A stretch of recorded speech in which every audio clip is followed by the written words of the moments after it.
Assalamualaikum warahmatullahi wabarakatuh. Waalaikumsalam. Alhamdulillah alladzi yuhyi wa yumit wa huwa hayyun la yamut biyadihi al-khair wa huwa ala kulli syai'in qadir. Wa asyhadu an la ilaha illallah wahdahu la syarika lah. Allahumma shalli Wa asyhadu anna sayyidina Muhammadan abduhu wa rasuluh. Allahumma shalli wa barik alaihi. Allahumma salli wa sallim wa barik wa karrim ala al-bashirin nadhir was sirajil munir habibina wa syafi'ina qurrati a'yunina nuri qulubina Muhammad. Allahumma shalli wa sallim wa ala alihi wa ashabihi wa tabi'ina wa man tabi'ahum bi ihsan min yaumina hadha ila yaumil ba'thi wal masir, amma ba'du. Rabbi syrah li sadri wa yassir li amri wahlul 'uqdatam min lisani yafqahu qawli. Yang sangat saya hormati dan saya muliakan abai al-ajilla, para habaib, wabil khusus Al-Habib Muhammad bin Ali Al-Jufri, Al-Habib Ridha bin Ali Al-Jufri, dan segenap keluarga almarhum Al-Habib Ali bin Muhammad Al-Jufri, para alim ulama, para asatid, segenap takmir Masjid Nur Syamsiah, hadirin yang dirahmati Allah Subhanahu wa ta'ala.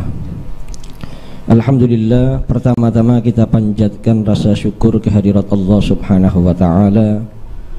Di malam hari ini kita bersama-sama dikumpulkan di dalam satu majelis yang penuh dengan barokah. Salawat serta salam kita haturkan, kita hadiahkan kepada makhluk Allah termulia yang kapanpun dan dimanapun tidak akan kita temukan yang lebih mulia, junjungan kita Nabi besar Muhammad sallallahu alaihi wasallam. Hadirin yang saya hormati dan saya muliakan, di malam hari ini kita bersama-sama berkumpul di dalam rangka memperingati haul almarhum Al-Habib Ali bin Muhammad Al-Jufri. Harapannya tidak ada lain, mudah-mudahan Allah Subhanahu wa ta'ala mengampuni dosa-dosa beliau. Amin. Menerima semua amal baiknya. Amin. Menjadikan kuburannya taman surga penuh kenikmatan, kebahagiaan. Amin. Diselamatkan dari azab kubur, kegelapan kubur. Dikumpulkan ma'an nabiyyin was-siddiqin wasyuhada was-salihin. Amin ya rabbal alamin. Demikian juga keluarga kita yang telah menjadi ahli kubur, mudah-mudahan dirahmati oleh Allah Subhanahu wa ta'ala. Amin ya rabbal alamin. Hadirin yang saya hormati dan saya muliakan, acara ini tidak diragukan sedikit pun sangat bermanfaat, dan bukan bermanfaat hanya bagi kita yang masih hidup, tapi bermanfaat juga untuk mereka yang telah menjadi ahli kubur. Karena doa-doa kita untuk ahli kubur itu tidak sia-sia. Dikatakan oleh Al-Imam An-Nawawi rahimahullah, ajma'al ulama'u bi anna du'a al-ahya'i lil amwati yanfa'uhum wa yasilu ilaihim. Para ulama itu bersepakat, tidak ada yang berselisih, bahwasanya doanya orang-orang yang masih hidup untuk mereka yang sudah meninggal dunia bermanfaat bagi mereka dan sampai kepada mereka. Jika ahli kuburnya itu orang yang baik yang sudah bergelimang nikmat, maka doa-doa kita insya Allah akan menjadi tambahan nikmat, tambahan rahmat, tambahan derajat. Jika ahli kuburnya itu orang yang bergelimang dosa, maka jadi sebab mereka diampuni oleh Allah Subhanahu wa ta'ala. Amin. Oleh karena itu acara ini keutamaannya sangat luar biasa. Bisa kita bayangkan para hadirin yang dirahmati Allah, ketika kita membahagiakan orang yang masih hidup saja fadilahnya sangat besar, apalagi kita membahagiakan orang yang sudah meninggal dunia. Kita membantu kesulitan orang yang masih hidup saja pahalanya sangat besar, apalagi kita membantu kesulitan orang yang sudah berada di alam barzakhnya. Karena mohon maaf, yang mendapatkan keberkahan dari acara ini bukan cuma yang kita peringati kholnya, bukan cuma Al-Habib Ali bin Muhammad Al-Jufri, bukan cuma keluarga kita yang hadir, tapi ahlil kubur di seluruh penjuru dunia, minal mu'minina wal mu'minat, insyaallah mereka semua juga mendapatkan keberkahan dari acara ini para hadirin. Amin ya Rabb, amin. Mungkin ada yang sedang diazab oleh Allah, barokah majelis ini saat ini juga azabnya di-stop dan diganti nikmat oleh Allah. Mungkin ada yang kuburannya saat ini menjadi lubang neraka, tapi barokah acara ini kuburannya saat ini berubah menjadi taman surga. Amin, amin. Bahkan mungkin ada yang mungkin sebelumnya sedang menangis karena diazab oleh Allah, maka barokah acara ini berubah menjadi senyum bahagia para amin. Dalam satu riwayat hadis Nabi SAW bersabda, ummati ummatun marhumah tadkhulu quburaha bidhunubin kal jibal wa takhruju minal quburi wa qad ghufira laha biistighfaril ahya'i lil amwat. Nabi Muhammad menyatakan umatku umat yang dirahmati Allah. Oleh karena itu beruntung sekali kita ini hadirin, kita jadi umatnya Nabi Muhammad SAW. Ini anugerah yang besar dari Allah. Nabi itu banyak, Rasul itu banyak, tapi kita nggak dijadikan umatnya Nabi-Nabi yang lain, Rasul-Rasul yang lain. Kita dijadikan umatnya Nabi Muhammad SAW.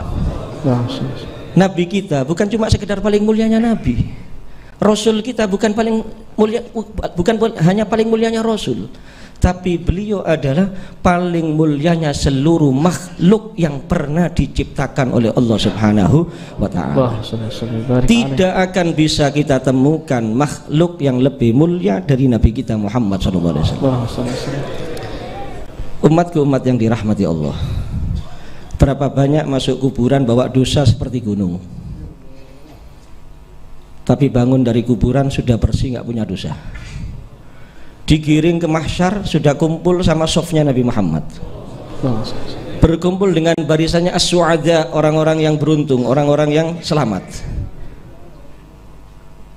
Cuma masuk kuburannya tadi bawa dosa seperti gunung, ya jelasnya diazab terlebih dahulu ini orang. Loh, apa rahasianya kok bisa seperti itu? Bangun dari kuburan nggak punya dosa. Rahasianya bistighfaril ahya'i lil amwat, yaitu dengan permohonan ampun, istighfarnya orang-orang yang masih hidup untuk mereka yang sudah meninggal dunia, Oleh karena itu jangan pernah kita lupakan ahlil kubur. Terus kita banyak berdoa untuk ahlil kubur, karena doa kita selalu ditunggu-tunggu dan diharapkan oleh ahlil kubur, hadirin yang dirahmati Allah. Apalagi kalau ahlil kuburnya orang tua kita sendiri, ada nilai plus. Bukan cuma mendapat fadilahnya mendoakan ahlil kubur, dapat fadilahnya birrul walidain. Ya mohon maaf, kalau orang tua masih hidup, ya kita harus benar-benar berbakti sama orang tua. Jangan disia-siakan. Keberadaan orang tua itu nikmat dari Allah para hadirin. Baik dua-duanya masih ada di antara kita atau tinggal satu, jangan disia-siakan. Nabi Muhammad itu pernah ditanya oleh sebagian sahabat, ya Rasulullah, ma haqqul walidain ala waladihima, apa haknya kedua orang tua atas anaknya ya Rasulullah? Jawabnya Kanjeng Nabi mboten panjang lebar hadirin, dijawab singkat oleh Rasulullah, qala huma jannatuk wa naruk, kedua orang tuamu itu surgamu atau nerakamu. Tergantung kita bagaimana bersikap sama orang tua, gimana perilaku kita sama orang tua, gimana akhlak kita kepada orang tua kita, itu penentu, itu termasuk kunci yang akan mengantarkan kita ke surganya Allah atau ke nerakanya Allah. Sehebat apapun ibadah kita hadirin, seluas apapun ilmu kita, kalau kita menyakiti hatinya orang tua, jauh dari surganya Allah. Dalam satu kitab namanya Matla'ul Badrin fi Huquqil Walidin, yang menyusun Al-Habib Ahmad bin Hadi Al-Hamid, Ada satu riwayat, ada satu sahabat namanya Abdullah bin Salam radhiyallahu anhu, sakit parah. Keluarganya mengutus seseorang untuk memanggil Nabi Muhammad agar datang ke rumahnya. Saat itu Nabi Muhammad sedang duduk bersama Sayyidina Ali ibn Abi Thalib, Sayyidina Umar ibn al-Khattab, Sayyidina Bilal bin Rabah, dan sahabat yang lain radhiyallahu anhum ajma'in. Ketika Nabi Muhammad dipanggil, maka Nabi Muhammad bersama para sahabat tadi mendatangi rumahnya Abdullah bin Salam. Ketika didatangi rumahnya Abdullah bin Salam, maka dilihat sama Nabi sudah, kalau bahasanya kita kritis, sudah sakaratul maut. Maka Nabi menuntun kalimat syahadat. Dan itu sangat dianjurkan kalau ada orang sudah kondisi sakaratul maut, itu sunnah dibisikkan di telinganya kalimat la ilaha illallah. Jadi mohon maaf, cukup dibisikkan saja ya, tidak usah diperintah. Kadang-kadang sing tidak paham nyebuto, gak usah ngono. Cukup dibisikkan di telinganya. Kalau sudah gerak, maka sudah, jangan diajak bicara yang lain. Kecuali kalau dia mengucapkan kalimat-kalimat yang lain, diulangi lagi. Harapannya apa? Mengejar akhir kalimat yang diucapkan la ilaha illallah. Karena ada riwayat mangkana akhiru kalamihi minad dunya la ilaha illallah dakhalal jannah. Barang siapa yang akhir umurnya mengucapkan kalimat la ilaha illallah, masuk surganya Allah. Langsung masuk surga, nggak pakai masuk neraka. Dituntun sama Nabi Muhammad sampai 3 kali dituntun, nggak bisa ngucap ini. Maka Nabi Muhammad berkata kepada sahabat Bilal, wahai Bilal, tanya kepada istrinya apa yang dilakukan Abdullah bin Salam ini. Ditanya istrinya, kata istrinya, demi Allah, semenjak menikah denganku tidak pernah terlambat sholat jamaah di belakangnya Nabi Muhammad SAW. Tidak pernah terlambat tiap hari bersedekah. Hanya saja dia ada masalah dengan ibunya.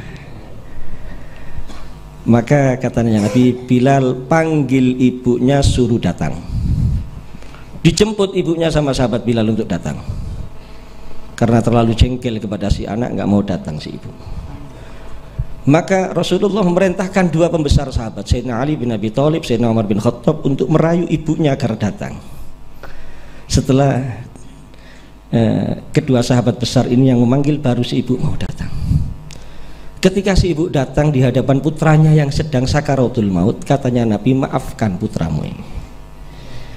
Apa jawaban si ibu? Hadirin, ya Rasulullah, kaifa aj'aluhu fi hil wa huwa darabani wa taradani min baitihi li ajli imraatihi fa huwa adhani wa asani.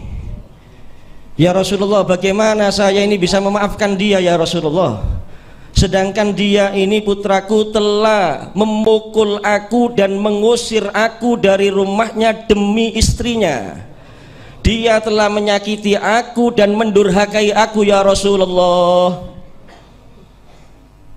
Oleh karena itu hati-hati, jangan sampai istri kita sesolihah apapun, secantik apapun istri kita, jangan sampai gara-gara istri melukai hatinya ibu, menyakiti hatinya ibu, menyinggung perasaan ibu, menyakiti ibu, menjengkelkan ibu, membuat marah ibu. Jangan. Silakan penuhi haknya istri, tapi ibu kita tetap harus nomor 1. Dan istri kita harus kita beri pemahaman seperti itu. Ketika kita mendahulukan ibu kita, jangan sampai mereka jengkel atau cemburu. Bahkan istri yang solihah seharusnya ketika si suami kok lebih memprioritaskan dirinya, dia mengingatkan suaminya, wahai suamiku, jangan aku yang didahulukan, ibumu dahulukan. Insya Allah berkah rumah tangga kalau seperti itu. Tapi karena yang merayu Nabi Muhammad, akhirnya dimaafkan sama si ibu. Ketika dimaafkan, barulah bisa mengucapkan kalimat la ilaha illallah. setelah pemakaman Nabi Muhammad, di antara khutbahnya saat pemakaman Abdullah bin Salam, ya ma'syarul muslimin, ala man kanat lahu walidah lam yabirroha kharaja minad dunya ala ghairi syahadah. Ingatlah wahai kaum muslimin, barang siapa yang punya ibu tapi dia tidak berbakti kepada ibunya, maka dia akan keluar dari alam dunia dalam keadaan tidak bisa mengucapkan kalimat syahadat. Oleh karena itu yang masih punya orang tua, sekali lagi, yang sabar menghadapi orang tua, berakhlak baik, bertutur kata baik. Kalau yang sudah meninggal, dan kita mungkin dulu banyak salah, banyak dosa di masa hidupnya, jangan kecil hati, jangan diulangi kesalahan di masa hidupnya orang tua. Setelah orang tua kita jadi ahli kubur, kita jadi anak yang birrul walidain. Gimana caranya? Di antaranya banyak berdoa untuk kedua orang tua kita, selalu mohonkan ampun, mohonkan rahmatnya Allah, ziarahi makamnya. Itu termasuk hiburan orang tua di alam kubur, ketika yang datang berziarah adalah anaknya, cucunya, turunannya. Itu hiburan bagi orang tua kita yang di alam kubur. Kemudian hadirin yang dirahmati Allah, acara ini juga menjadi peringatan bagi kita semua bahwasanya kehidupan di dunia ini pasti berakhir. Kita semua yang hadir sekarang sedang perjalanan kita ini, perjalanan menuju pintu keluar dari alam dunia, yaitu al-maut. Nggak bisa ditawar, mati itu pasti. Oleh karena itu walafu, yang perlu kita pikirkan bukan matinya. Mati itu kita pikiri nggak kita pikiri, ya pasti mati. Kita takut mati nggak takut mati, ya pasti mati. Siap mati nggak siap mati, ya pasti mati gitu. Mau mati nggak mau mati, ya pasti mati. Yang perlu kita pikirkan bukan matinya, tapi yang perlu kita pikirkan apa yang difirmankan oleh Allah dalam Al-Quran, wal tandur nafsum ma qaddamat lighad. Setiap jiwa itu merenung apa yang mau dibawa mati. Sanggup kita apa, hadirin hadirat? Usia kita sudah sebagian 40, 50, 60, apa yang kita bawa nanti? Oleh karena itu mari kita sebentar lagi Ramadan ini, jangan disia-siakan Ramadan. Itu bulan terbaik untuk memperbanyak bekal kita ke akhirat. Syahrun azimun mubarak. Orang yang ditakdir oleh Allah hidup selama Ramadan, itu berarti dia mendapatkan kenikmatan yang agung dari Allah Subhanahu wa ta'ala. Berapa banyak saudara kita Ramadan tahun lalu masih bersama kita, mungkin berbuka bersama, sholat tarawih bersama, dan mereka berharap Ramadan tahun ini masih punya kesempatan. Ternyata belum sampai Ramadan tahun ini mereka sudah jadi ahli kubur, para hadirin. Demikian juga kita, ketika nanti kita diberikan kesempatan panjang umur 1 bulan penuh, itu nikmat yang agung, jangan disia-siakan. Karena mohon maaf, belum tentu Ramadannya lagi kita punya kesempatan. Siapa yang jamin kita akan masih hidup setahun lagi? Siapa? Perbanyak ibadah, perbanyak amal soleh. Fardu di bulan Ramadan dilipat gandakan seperti 70 fardu. Sunnah dilipat gandakan seperti fardu. Dan di Ramadan itu ada satu malam istimewa, malam Lailatul Qadar. Satu malam lebih baik daripada 1000 bulan. Kalau ditotal pakai tahun, lebih baik dari 83 tahun 4 bulan. Jangan sampai terlewatkan. Oleh karena itu, jangan sampai kita gunakan lupa kepada Allah. Jangan sampai kita gunakan untuk yang tidak manfaat. Karena mohon maaf walafu, nggak sedikit umat Islam ini di Ramadan sebelumnya. Nomor 1, yang nggak puasa banyak, warung buka banyak, para hadirin. Padahal itu puasa adalah wajib. Orang-orang yang seperti itu orang-orang yang bisa dikatakan ya, yang sudah keterlaluan. Orang jahil itu, yang tidak puasa orang jahil. Kenapa? Tidak berpuasa itu tanpa udzur syar'i berarti melanggar perintahnya Allah, maksiat kepada Allah. Orang itu walaupun cerdas, jenius, bahkan alim kalau perlu, kalau maksiat kepada Allah tidak layak dikatakan orang berakal, apalagi orang yang alim. Lebih layak disebut orang jahil. Siapa yang menyatakan? Bukan saya, Nabi Muhammad SAW. Apa sabdanya Rasulullah?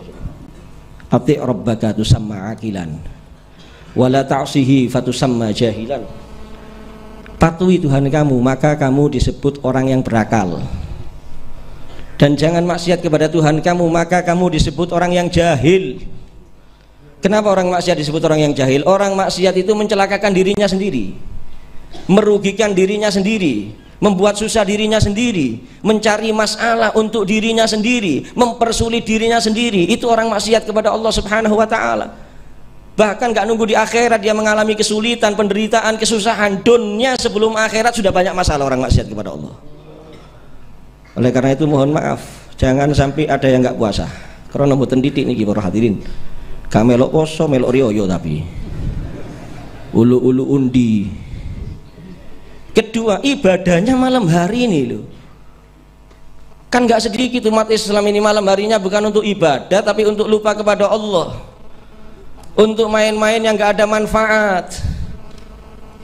Setelah kita sholat tarawih, sholat witir, yang paling baik itu duduk di rumah kita, baca Quran, baca zikir. Zikir yang paling dianjurkan selama Ramadan. Ketika kita nggak sibuk dengan ibadah yang lain, baca apa? Asyhadu an la ilaha.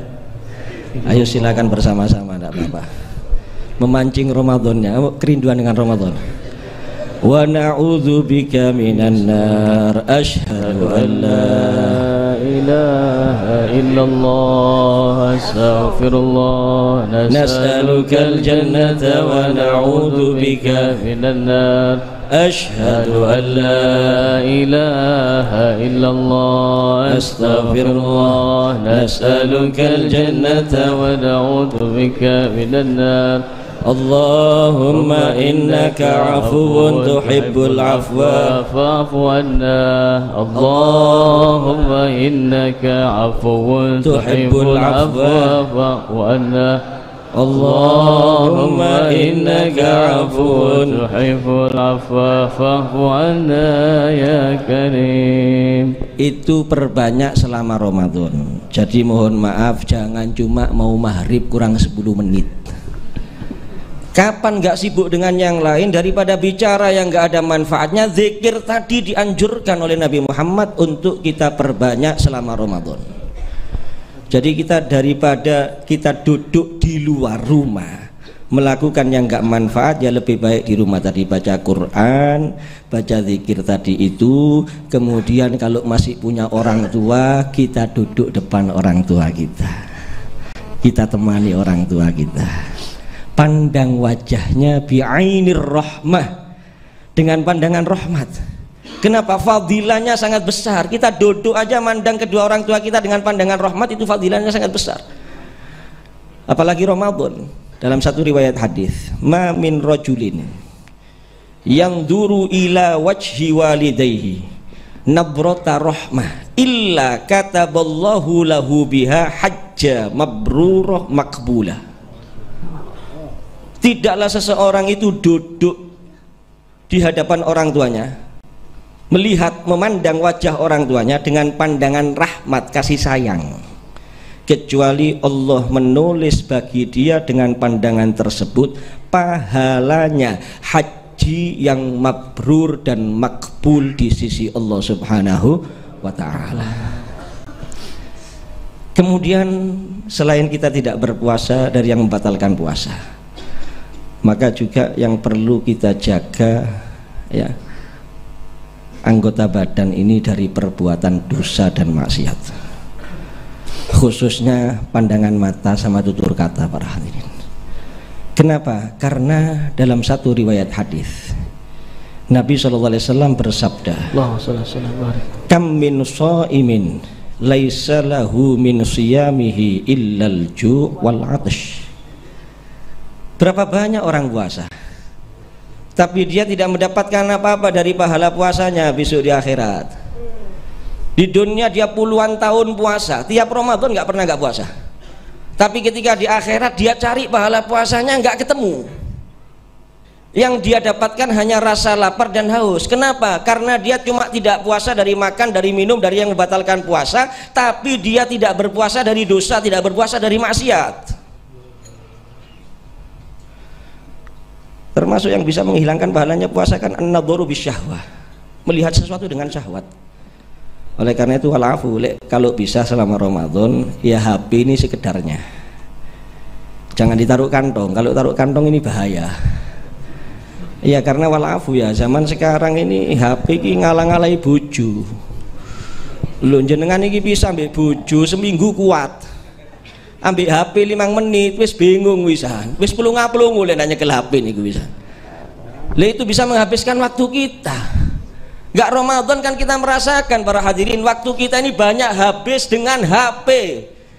Wong kadang-kadang ndak ono gawe ini lho, diunggahno, didukno, diunggah. Ngenteni WA. Jadi walafu nomor 1, daripada mata ini nanti banyak buka HP, lihat HP Ramadan, lebih baik banyak lihat Al-Quran, banyak lihat wajah kedua orang tua kita, itu lebih afdol, lebih baik. Yang kedua tutur kata juga. Tutur kata ini, lisan ini bahaya para hadirin. Kata Imam Haddad, lisan jirmuhu sohir wa jurmuhu kabir. Lisan itu bentuknya saja kecil, tapi dosa yang disebabkan lisan ini sangat besar sekali. Oleh karena itu ini sekedar mengingatkan diri saya sendiri juga. Selama Ramadan libur jagongan, kalau bahasa lainnya majlas, libur majlas sudah. Ya karena nggak sedikit mulai habis sholat witir sampai mau sahur baru pulang. Dari mana? Darusan? Bukan, majlas, jagongan.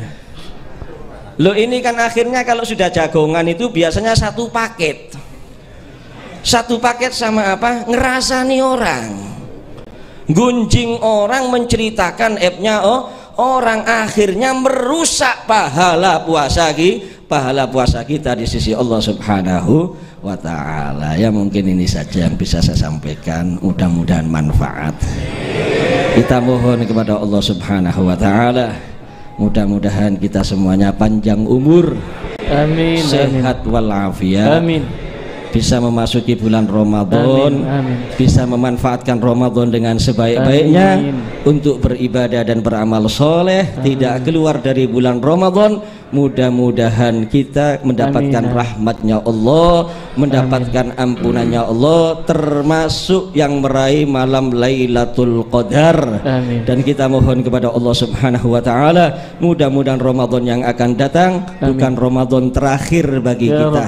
Mudah-mudahan kita masih dipertemukan dengan Ramadan berikutnya fi khairin wa lutfin wa afiyah. Dan kita mohon kepada Allah, mudah-mudahan Allah berikan kekuatan, Allah berikan taufik dan hidayah kepada kita. Bagi kita yang masih punya orang tua khususnya, mudah-mudahan kita bisa birrul walidain sesempurna mungkin untuk orang tua kita. Kita bisa membahagiakan orang tua sebahagia mungkin. Amin ya rabbal alamin. Dan kita mohon kepada Allah, kapan saja datang giliran kita untuk meninggalkan alam dunia, kematian menjemput kita, di majelis yang penuh barokah ini, di masjid yang penuh barokah ini, kita mengangkat kedua tangan mohon kepada Allah, jika datang giliran kita mudah-mudahan husnul khatimah, husnul khatimah, husnul khatimah. Kalimat terakhir yang kita ucapkan kalimat la ilaha illallah. Amin ya rabbal alamin, amin ya rabbal alamin. Jika ada kata-kata yang kurang berkenan, wal afu minkum, khususnya kepada para habaib, para alim ulama. Assalamualaikum warahmatullahi wabarakatuh.